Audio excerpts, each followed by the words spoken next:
देश की आजादी के लिए अंग्रेजों से लोहा लेने वाले स्वर्गीय हरिप्रसाद गुप्ता का जन्म शहर मऊ स्थित मोहल्ला प्यारेपुरा में 7 अप्रैल सन 1918 को एक साधारण परिवार में हुआ था।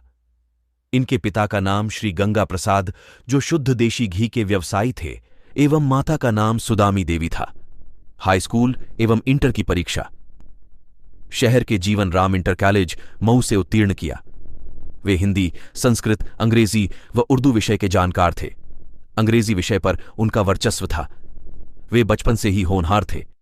आप महर्षि स्वामी दयानंद के एकेश्वरवादी, वैदिक विचारधारा एवं राष्ट्रवादी व्यक्ति थे। श्री हरिप्रसाद आर्य अपने विचारधारा के अनुकूल सन 1941 में आर्य समाज मऊ के मंत्री पद पर रहे एवं DUVA 0 इंटर कॉलेज में अध्यापक के पद पर कार्य किया। वे शरीर से हष्टपुष्ट एवं लंबे ढीलडौल के थे, जिसकी वजह उनकी नियुक्ति मद्रास में एयरफोर्स में हो गई, जिसके फलस्वरूप उनको अध्यापक की नौकरी छोड़नी पड़ी। किशोरावस्था में आते ही देश की आजादी के लिए उन्होंने अंग्रेजों से लड़ने का संकल्प लिया। पुलिस अधिकारियों का मंशा वहां लाठीचार्ज एवं फायरिंग करने का था। एक बार पुनः जनसमूह आगे बढ़ने का प्रयास किया तो पुलिस के लाठीचार्ज से कई लोग घायल हो गए, जिसके फलस्वरूप विद्यार्थियों में रोष छा गया और ईंट पत्थरों से स्टेशन की अलमारियों और शीशे को क्षतिग्रस्त कर दिया। इसके बाद वहां से क्षुब्ध होकर 25,000 की संख्या में मौजूद जनसमूह जिला अस्पताल मैदान में आ गया, जहां एक सभा की गई, जिसमें नोटिफाइड एरिया फूंकने एवं मुंह थाने पर अधिकार करने के प्रस्ताव किया गया। श्री हरिप्रसाद गुप्ता अपने साथियों एवं समस्त जनसमुदाय के साथ थाने पर पहुंचे। इसके पश्चात श्री हरिप्रसाद गुप्ता ने पुलिस को संबोधित करके अपने भाषण से सहयोग करने की अपील की। चूंकि उस समय थाने पर सशस्त्र पुलिस काफी संख्या में मौजूद थी, इसलिए वहां कोई कांड करना उचित नहीं था। इसलिए वहां से जनसमूह नोटिफाइड एरिया की ओर बढ़ गया। 14 अगस्त को दिन में 3 बजे जब जुलूस मऊ नोटिफाइड एरिया के कार्यालय पर पहुंचा तो कार्यालय फूंकने की चर्चा सुनकर कर्मचारी बहुत घबराए और श्री गुप्ता एवं अन्य कार्यकर्ता जो वहां मौजूद थे उनसे अपना निजी सामान हटा लेने की मांग की। कार्यकर्ताओं ने उनको अपना सामान हटा लेने की इजाजत दे दी। इससे कर्मचारी बहुत प्रसन्न हुए। इसके पश्चात नोटिफाइड एरिया फूंकने का कार्य शुरू हो गया।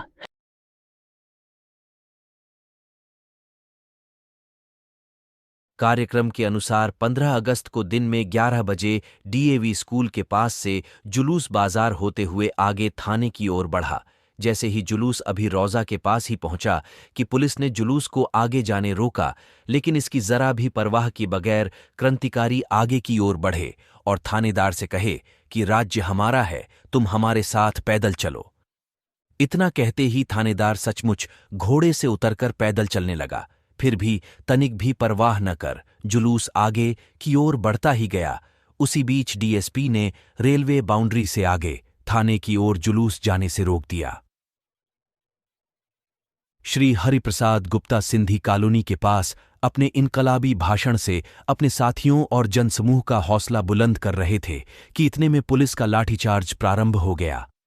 इसके प्रतिशोध में वहां की जनता ने ईंट पत्थरों से जवाब दिया। घटनास्थल पर मौजूद परगना अधिकारी एवं DSP ने गोली चलाने का आदेश दे दिया। गोली लगने से घटनास्थल पर ही दुखी राम शहीद हो गए एवं कालिका प्रसाद घायलावस्था में उपचार के उपरांत स्वर्गवासी हो गए। क्रांतिकारी जवानों की सहृदयता एवं ईश्वर की ऐसी कृपा ही रही कि पुलिस की 8-10 राउंड फायरिंग हवाई हो गई। यदि ऐसा न हुआ होता तो वहां हजारों की संख्या में लाशें बिछ गई होती। 15 अगस्त के गोलीकांड के बाद 17 अगस्त को मिलिट्री की एक टुकड़ी हार्डी नाम का अंग्रेज अधिकारी के संरक्षण में मऊ आ गई। उसके आतंक को मऊ की निरपराध राहगीरों को झेलना पड़ा। उसके उपरांत मऊ नगर के चौक पर एक सूची टांग दी गई कि श्री हरिप्रसाद गुप्ता एवं उनके कुल 17 साथियों का नाम देकर यह लिखा था कि यह लोग तुरंत थाने में हाजिर हो, अन्यथा उनका मकान लूट एवं फूंक दिया जाएगा। इस कठिन समय में श्री गुप्ता वेश बदलकर, दाढ़ी मूछ बढ़ाकर, खेत खलियान, जंगल झाड़ी, रिश्तेदारों के वहां एवं अज्ञातवास में रहकर पुलिस की नजरों से दूर रहे। बाद में 3 व्यक्तियों को छोड़कर कुल 14 लोग, जिनमें श्री गुप्ता को नोटिफाइड एरिया के अग्निकांड के मुकदमे से बेदाग छोड़ दिया गया। अन्य साथियों को जेल की सजा सुनाई गई। कुछ दिनों पश्चात हरप्रसाद गुप्ता अदालत में हाजिर होकर अपनी गिरफ्तारी दे दिए और केस में शामिल कर ली गए और जेल चले गए। स्वतंत्रता आंदोलन के उपरांत राज्य सरकार द्वारा घोषित सहायता भूमि वगैरह को आज के हिसाब से करोड़ों रुपए की संपत्ति थी, पा श्री हरिप्रसाद से स्वभावमानी होने के कारण लेने से इनकार कर दिए।